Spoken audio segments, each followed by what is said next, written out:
Se o lar falhar, a nação está condenada. A queda da família determinará a bancarrota do país. George Bernard Shaw. Seja muito bem-vindo ao nosso canal, meu nome é Wagner Vieira e hoje nós estaremos comentando nessa pré-aula a lição de número 12.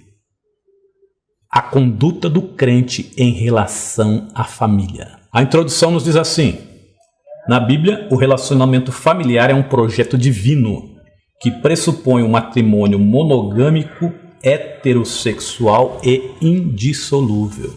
Em uma certa ocasião, eu presenciando uma conversa de uma irmã, e a irmã mais jovem estava desabafando com a irmã mais senhora, e a irmã senhora aconselhava então que ela partisse para o divórcio. E a irmã mais jovem disse assim: mas é aquele texto que diz: o que Deus ajuntou, não separe o homem.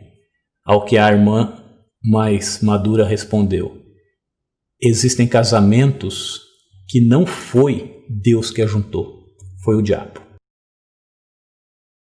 Na verdade, o casamento que Deus ajuntou é o casamento bíblico. É o casamento da maneira como Deus colocou.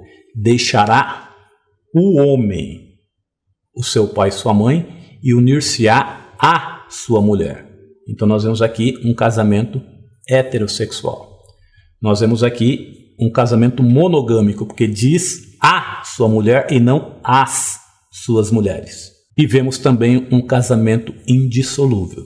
Então nós temos que entender que quando a Bíblia diz assim: o que Deus ajuntou, não separe o homem, Deus não ajunta pessoas. Deus não ajunta eu e a minha esposa. Deus ajuntou homem e mulher no casamento. E agora homem e mulher que têm o dever de escolher para si os seus cônjuges para constituírem famílias, para terem famílias abençoadas e abençoar a sociedade. E é claro que essa escolha deve ser feita debaixo da direção da palavra de Deus e com consulta ao Senhor. O primeiro subtópico nos diz assim: a conduta do crente como marido. E nos diz aqui que Paulo enaltece o matrimônio.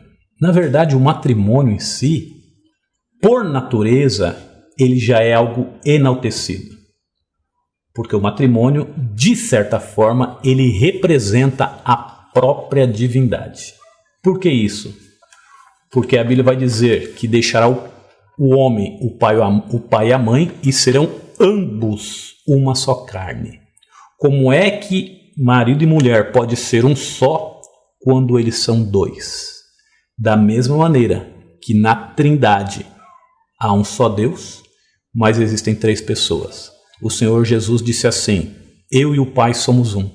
Como é que Jesus e o Pai poderiam ser um se a Bíblia nos apresenta Jesus orando ao Pai? É por isso que o casamento, ele de certa forma, ele é a representação da própria divindade. Esse mistério de marido e mulher serem pessoas individuais e ao mesmo tempo serem uma só carne acontece também na divindade. Então o casamento ele é extremamente elevado. Mas Paulo eleva ainda mais quando coloca como representação Cristo sendo o marido e a igreja como sendo uma esposa. Nesse primeiro subtópico ele vai falar sobre o papel do marido como líder da família. E nós temos que entender que líder é aquele que influencia. Não podemos imaginar como líder aquele que manda, mas aquele que exerce influência. A Bíblia vai nos dizer no livro de Atos, no capítulo 27, a partir do verso 33, que Paulo estava aprisionado em um navio, sendo conduzido para Roma, junto com outros prisioneiros, uma tripulação. E a Bíblia nos diz que veio sobre eles uma grande tempestade, e eles ficaram 14 dias lutando contra a tempestade. De repente, Paulo se apresenta a eles e diz assim: senhores, já é hoje o 14º dia que vocês estão sem comer. Vocês deviam ter me ouvido no princípio quando eu disse que o navio não deveria partir. Porém, esta noite, o Deus a quem eu sirvo, de quem eu sou, se apresentou a mim e disse que ninguém dos que estão no navio vai morrer. Paulo vai dizer: porém, é necessário que vocês comam alguma coisa, porque disso depende a vossa sobrevivência. Mas a Bíblia diz que eles continuaram sem comer. Paulo então toma o pão dá graças e começa a comer diante deles. E a Bíblia diz assim: então eles recobraram o ânimo e também começaram a comer. Perceba que Paulo exerceu liderança sobre os demais, tomou uma iniciativa e os demais o seguiram naquela ação que ele iniciou. Isso é liderança. A Bíblia vai nos dizer que Neemias, quando intentou edificar os muros da cidade de Jerusalém, ele chega na cidade e ali, conversando com o povo, ele consegue levar muitos a edificar o muro juntamente com ele. A Bíblia vai nos dizer também, no primeiro livro de Samuel, capítulo 30, verso 24, que Davi estava com seus homens na cidade de Keila e eles saíram perseguindo uma guarnição de inimigos. E quando eles voltaram à cidade, a cidade tinha sido tomada, suas mulheres e seus filhos tinham sido levados. Davi então consulta ao Senhor e vai perseguir aquela guarnição dos inimigos, e Deus os entrega nas suas mãos. Mas a Bíblia diz que parte do exército ficou cansado e não conseguiu ir, de maneira que o exército foi reduzido para aquela guerra, mas ainda assim obtiveram vitória. Quando eles voltaram, a Bíblia diz que eles pegaram os despojos, ou seja, as recompensas de guerra, e trouxeram suas mulheres e seus filhos de volta. E quando encontraram aqueles homens que tinham ficado no meio do caminho, os homens de Davi disseram assim: vocês, cada um pega sua mulher e seu filho e pode ir embora. E Davi entra no meio deles e diz assim: não, meus irmãos, nós não faremos assim com aquilo que o Senhor entregou nas nossas mãos, porque foi Deus que ganhou essa guerra para nós. Aqueles que ficaram com a bagagem vão receber a mesma coisa do que aqueles que foram à guerra. E fez ali uma divisão, e eles então se pacificaram nesse sentido e desenvolveram uma admiração maior ainda por Davi. Isso é exercer liderança. E o papel do pai é exatamente esse: desenvolver liderança, exercer influência sobre os seus filhos. A Bíblia vai colocar que Deus é o cabeça de Cristo, Cristo é o cabeça de todo homem e o homem é o cabeça da mulher. No nosso mundo moderno, alguém pode achar um desmérito nisso, falar que o homem é a cabeça da mulher. Mas perceba que para a Bíblia isso não existe, porque a mesma Bíblia que diz que o homem é o cabeça da mulher é a Bíblia que diz que Deus é o cabeça de Cristo. E não existe maior e nem menor na divindade, porque o próprio Senhor Jesus disse: eu e o Pai somos um. Subtópico 2 nos diz o amor como elemento primordial. E vai dizer que o marido deve amar a esposa como Cristo amou a igreja. Ora, como é que Jesus amou a igreja? Com sacrifícios. E o marido também deve fazer sacrifícios para demonstrar o seu amor à sua esposa. A Bíblia vai nos dizer no livro de Oséias, no capítulo 11, a partir do verso 4, da seguinte forma: atraí-os com cordas humanas, com laços de amor. O próprio Deus está dizendo em relação a Israel que ele o atraiu com laços de amor. Ora, o laço dá a impressão de pertencimento. Porém, o texto vai nos dizer que Deus atraiu Israel com laço. E laço dá a ideia de limitação. Porém, laços de amor. E é assim que o marido deve fazer. A mulher deve se sujeitar ao marido, mas não porque o marido é opressor, não porque o marido exige isso, mas porque o marido demonstra o seu amor pela sua esposa e ela tem prazer então em se sujeitar a ele. Subtópico 3 vai nos falar sobre o cuidado do marido para com a sua esposa e vai nos dizer que o marido deve suprir todas as necessidades da sua esposa. E quando fala em suprir necessidades, não fala só em coisas materiais, mas principalmente necessidades emocionais. A Bíblia vai dizer no primeiro livro de Samuel que existia uma mulher cujo nome era Ana, que queria ter um filho. Naquela ocasião, Deus tolerava a poligamia, e esse homem, chamado Eucana, tinha duas mulheres, Ana e Penina. E Penina tinha filhos e Ana não. E Ana se sentia extremamente humilhada. E o Eucana procurava suprir as necessidades de Ana. Vamos dar uma olhada nisso. Primeiro livro de Samuel, capítulo 1, nos diz assim, a partir do verso 1. Houve um homem de Ramataim Zofim, da montanha de Efraim, cujo nome era Eucana, filho de Jeroão, filho de Eliú, filho de Tou, filho de Zufi, Efrateu. E este tinha 2 mulheres, o nome de uma era Ana e o da outra Penina. Penina tinha filhos, porém Ana não os tinha. Subia, pois, este homem da sua cidade de ano em ano para adorar e para sacrificar ao Senhor dos Exércitos em Siló, onde estavam os sacerdotes do Senhor, Ofni, Finéias, os 2 filhos de Eli. E sucedeu que no dia em que Eucana sacrificava, dava a ele porções a Penina, sua mulher, e a todos os seus filhos e a todas as suas filhas. Porém a Ana dava uma parte excelente, porque amava a Ana, embora o Senhor a tivesse tornado estéril. E a sua rival excessivamente a provocava para irritar, porque o Senhor a tinha tornado estéril. E assim fazia ele de ano em ano, quando ela subia à casa do Senhor, assim a outra a irritava, pelo que chorava e não comia. Então Eucana, seu marido, lhe dizia: Ana, por que choras? Por que não comes? E por que está mal o teu coração? Não te sou eu melhor do que 10 filhos? Perceba que o Eucana se preocupava com Ana. E ele procurava demonstrar essa preocupação, provendo as suas necessidades. A Bíblia diz que quando ele oferecia o sacrifício, ele dava porções aos seus filhos e à sua esposa Penina. Mas a Ana, ele dava uma porção excelente. Mas perceba que mesmo ele fazendo isso, Ana não se sentia realizada. Ana não se sentia aliviada com aquilo. Porque o seu problema era um problema emocional. Era um problema no íntimo. Então os maridos também devem ter essa sensibilidade e saber que o seu cuidado para com sua esposa não diz simplesmente respeito a colocar o pão dentro de casa, mas ainda assim a prover a segurança e o bem-estar emocional para sua esposa e para toda a família.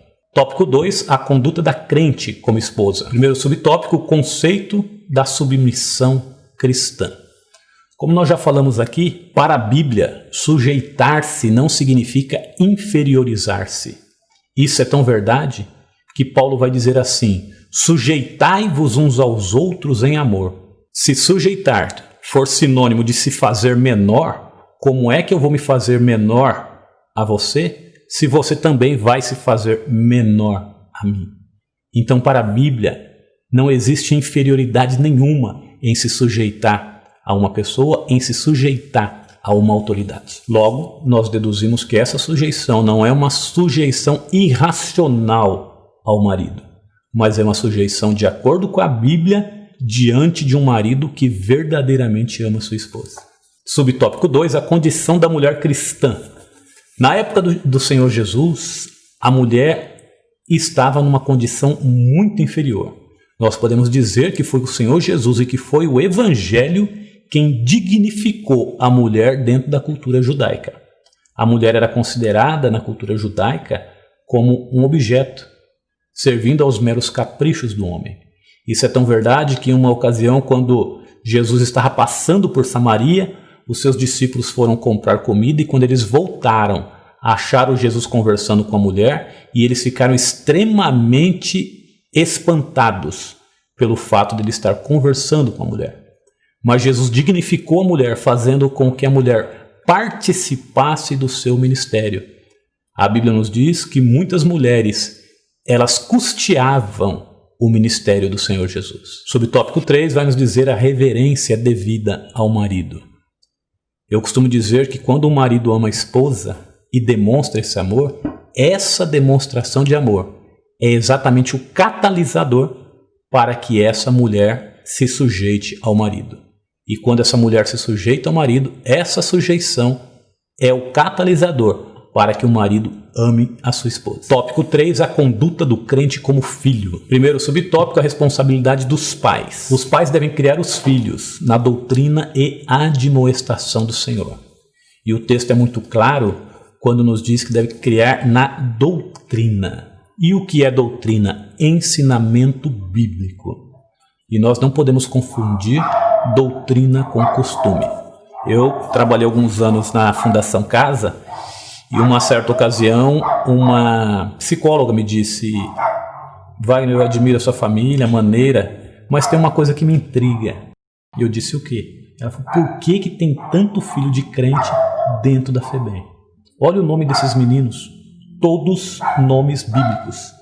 E eu disse a ela: porque a Bíblia diz que deve-se ensinar o menino no caminho em que deve andar, na doutrina do Senhor.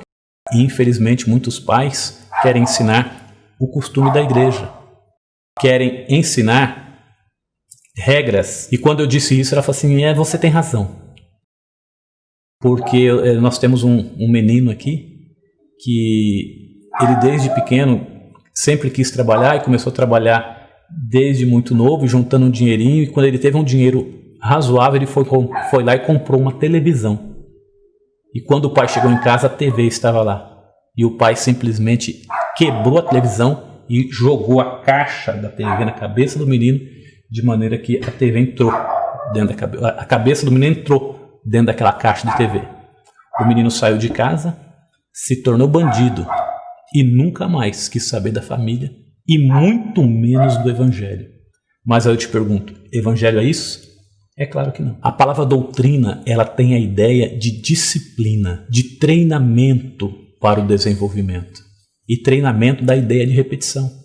Quando os times de futebol, eles se preparam para o jogo, eles fazem lá os seus treinamentos. Eles repetem as suas jogadas inúmeras vezes. Essa é a ideia para treinamento e desenvolvimento do caráter e de um caráter cristão. Na verdade, a vida é feita de escolhas. Deuteronômio 30:19 diz assim: eis que eu ponho diante de ti a morte e a vida, a bênção e a maldição. Escolhe, pois, a vida para que vivas. Perceba que Deus, Ele próprio está dizendo para o povo, e Ele mesmo está aconselhando qual é a melhor escolha. Mas uma criança, ela não tem essa condição, ela não tem essa capacidade. Então são os pais que vão fazendo as escolhas pelos seus filhos e influenciando os seus filhos na formação do caráter, para que a hora que eles tiverem a necessidade de escolher, o seu caráter esteja formado e eles façam as escolhas certas nas suas vidas. Mateus 7,13, o Senhor Jesus disse assim: entrai pela porta estreita, porque larga é a porta e espaçoso o caminho que conduz à perdição, e são muitos os que entram por ela. Perceba que está falando de escolha. E são os pais que devem infundir valores nos seus filhos, para que, quando eles tiverem que fazer as suas escolhas, façam escolhas acertadas. Subtópico 2, a conduta requerida dos filhos. Vós, filhos, sede obedientes aos vossos pais, porque isso é justo. É isso que a palavra de Deus nos diz. Agora, por que isso é justo? Porque os filhos têm uma dívida com seus pais. Foram os seus pais que trouxeram ao mundo, foram os seus pais que proveram o alimento, o vestuário, a educação. Por isso a Bíblia vai dizer que isso é justo. E para ratificar esse ensino, o apóstolo cita o 5º mandamento e diz assim: honra teu pai e a tua mãe. E nós devemos honrar os nossos pais e as nossas mães, independente deles terem sido bons pais ou boas mães. A Bíblia diz que nós devemos honrá-los. É claro que aqueles pais que foram amorosos, que foram bons pais, nós teremos maior facilidade em fazer isso, principalmente na velhice. Provérbio 23:22 vai nos dizer assim: ouve teu pai que te gerou, e não desprezes tua mãe quando vier a envelhecer. Eu não me considero velho ainda, mas eu me lembro uma ocasião que uma pessoa me disse assim, eu estava comentando com essa pessoa, como que chega uma hora que os filhos começam a se distanciar da gente. De repente você é o herói do seu filho, os pais, a mãe é o herói do seu filho, é referência para os seus filhos. Se é um menino, a mãe é referência de mulher. Se é uma menina, o pai é a referência como homem. Ela olha nele e gostaria de ter um marido como aquele pai.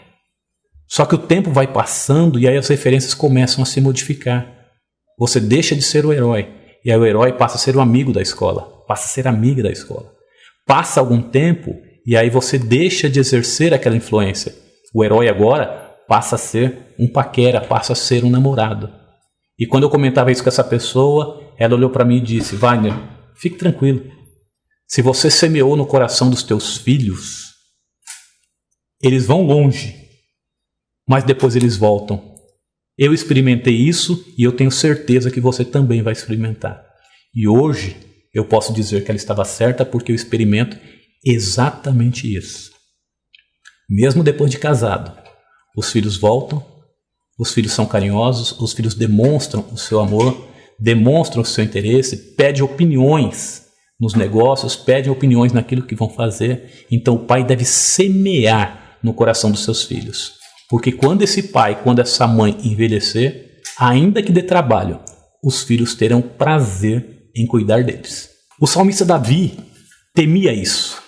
E ele disse assim no Salmo 71, no verso 9: Não me rejeites no tempo da velhice, não me desampares, quando se for acabando a minha força.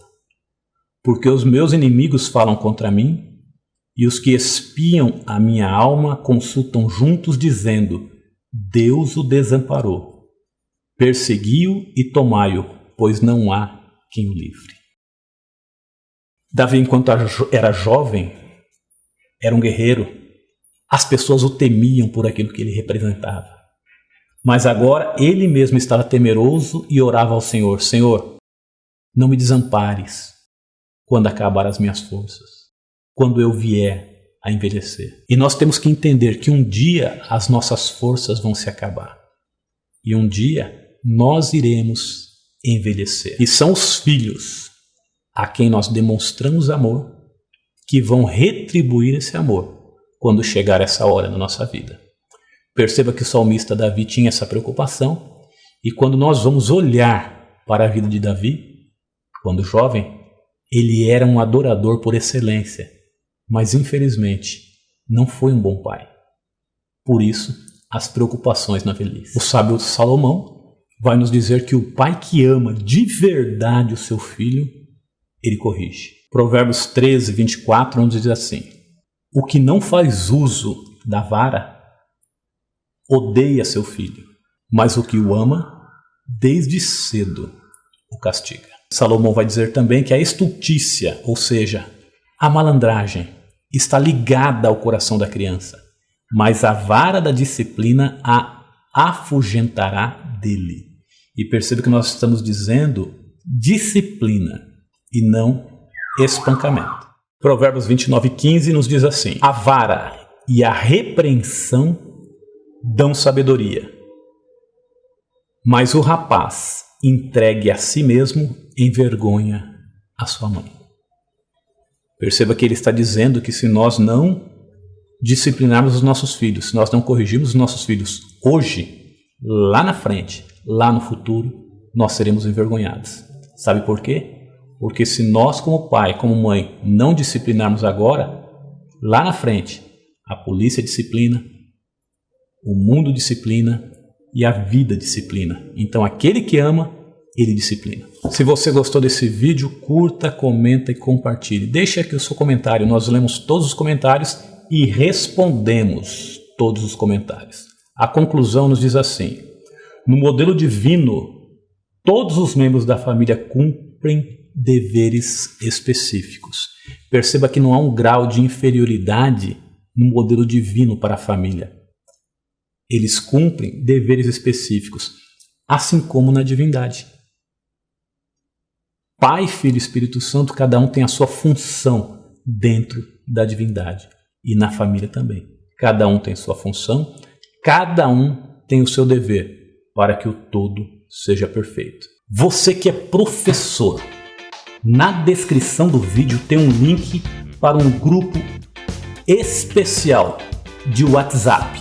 Você é meu convidado. Clique nesse link e venha fazer parte desse grande grupo para aprendermos a palavra de Deus. Que Deus te abençoe e até a próxima.